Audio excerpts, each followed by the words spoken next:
Bakunzi ba filime yacu bise My Heart, mwaramutse mute cyangwa se mwiriwe mute bitewe n'igihe ubashe kuba warebera ivu, tubashe kuba twababurira kugira ngo tubashe kuba twabaha itangazo nyakuri, mwebwe musanzwe mukurikirana filime yanyu bise My Heart. Ndabona bamwe bandika bitonganya bavuga yuko filime bise My Heart ngo bayihaze cyangwa se ngo hari ibindi bintu abantu baba barimo cyangwa se ngo ni ukubabesha, ariko ndababwiza ukuri yuko namwe muzi gutekereza mwabasha kuba mwareba uburyo biri kubasha kuhagenda, mukabasha kuba mwamenya uko ikibazo kimeze mu by'ukuri, kuko nababwiye ko n'inshuti ya Nick yampaye itangazo mbashe kuba naribaha, mwebwe ubwanyu nimwabasha kuba mwarimenya. Murabona ko iyi YouTube channel yitwa The Brown Entertainment ariyo n'inshuti ya Nick, ibikorwa byose byinshi ariyo n'inshuti ya Nick ubasha kuba yayiduha kugira ngo tubashe kuba twabaha amatangazo muri wanyu bise My Heart. So rero mu by'ukuri murabona ko filime bise My Heart maze hafi iminsi 5 itabasha kuba yasohoka, ariko bamwe bagakomeza kuba bitonganya bavuga bati filime yanyu twayihaze cyangwa se nimushake muyihorere, cyangwa se bakabasha kuba batuka Didier ubasha kuba yabaha amatangazo. No, nanjye rero ahangaha mba natumwe kugira ngo mbashe kuba nabaha aya matangazo bivuye kuri Daddy, bitewe n'uburyo aba yabonye ko filime yanyu bise My Heart itari kubasha kuba yasohoka.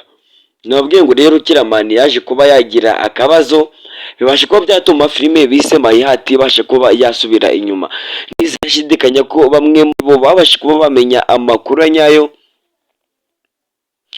ko niyo nshuti ya Nick yabasha kuba yatuma ibintu imahanga kugira ngo akomeze kuba yazamura business ze ndetse n'ibindi bikorwa byose, ariko bibasha kuba yahomba. Niyo mpamvu muri kubona ko ari kubasha kuba yasohora video gakeya, kubera ko yabasha kuba yahomba, ibikorwa bye byahombye, akabasha kuba rero yabikurikirana neza kugira ngo akomeze kubasha kuba yabishyira ku murongo, bitewe n'uburyo ari kubasha kuba yabitondeka ku murongo filime bise My Heart kuba yabigenderamo. So murabona ko filime nyinshi ziri kubasha kuba zasohoka atari kuba azirimo. Murabona ko Spy itashe kuba yasohoka imaze nayo iminsi 2, mwabonye ko mwabonye ejo bundi, ariko ndagira ngo mbabwize ukuri yuko iyi ngiyi si prank, ndetse murabona ko ibintu bye rero Mutesi Skov yabashe kuba yabyivangamo, bitewe ngo nuko abashe kukinana n'abasore benshi bagirira igihugu akamaro, bitewe n'uburyo babasha kuba biga bakarangiza amashuri yabo, ariko bikaza kuba byarangira batabasha kuba bakurikirana ibyo babashije kuba bakwiga. So ndagira ngo mbabwire ngo rero ibi abantu bagenda bavuga ngo ni prank, iyi ntago ari prank, cyangwa se ngo turi kuba twavuga amakuru kugira ngo tubashe kuba twababesha. No, ibyo muvuga ntabwo ari byo, ariko ndashimira abantu bakomeje kuba bakwandika muri comment, ariko kubasha kuba badutuka bitewe n'uburyo natwe atari twebwe gusa, natwe turabizi ko twarambiwe kuba twoga, ariko tubikora ku itegeko rya niyo nshuti ya Nick kugira ngo dukomeze kuba twabagaragariza urukundo, bitewe n'uburyo filime yanyu bise My Heart iriho kandi irimo gukorwa isaha ku isaha, mushobora kuba mwayibona. Ndabizi rero abantu bagenda batwandikira badutuka bajye bihangana, ariko kugira ngo bandike badutuka bajye bareka no kwandika kugira ngo bareke kubasha kuba basebya ibi bikorwa bya niyo nshuti ya Nick, ahubwo bakomeze kwifatanya nawe agahinda, bitewe n'uburyo ibikorwa byiwe byabashe kuba byahomba, kandi bitewe ko nawe atari we. So ndagira ngo mbabwire ngo rero niba wageze kuri YouTube channel yacu, kanda subscribe ukandi no kunzogera kugira ngo amakuru yose nyakuri tubashe kwakora ahite abageraho muri ako kanya. So rero tubahaye ikaze everyday kugira dukomeze kuba twafatanya mu ibikorwa tugenda tubakorera.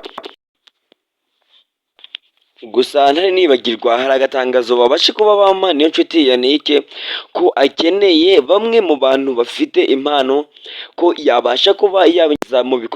bikorwa byiwe, bitewe n'uburyo hari case agenda agirana nabi we bari basanzwe, akaba rero ashaka kuba yakinjinga abandi bakinnyi kugira ngo ibikorwa bye bikomeze kuba byamuka. Murabona nka filime The Spy igenda ihagarara, ikabasha kuba yatinda ikamara isi nyinshi itabasha kuba yasohoka. Gusa ndagira ngo mbabwire ko abantu bifitemo icyizere ndetse no kuba bafite impano, kandi abantu bakuru babasha kuba batwandikira muri comment, ubundi tukabasha kuba natwe twabiripotinga kwa niyo nshuti ya Nick, yamara kubibona nawe akabasha kuba yadusubiza uburyo turi bubashe kuba twabigenza, ubundi tukabasha kuba twabazamurira impano mu buryo butunguranye kandi mu buryo wifitiyemo icyizere. Murabona ko na bariya bakinnyi dufite bazamutse nabo ntago bari bazi ko bazazamuka, ahubwo ni ukubera ko umuntu aba afite impano akabasha kuba yatangira kuyipafominga mu bantu, bikabasha kuba byarangira rero ibintu byabo bikunze.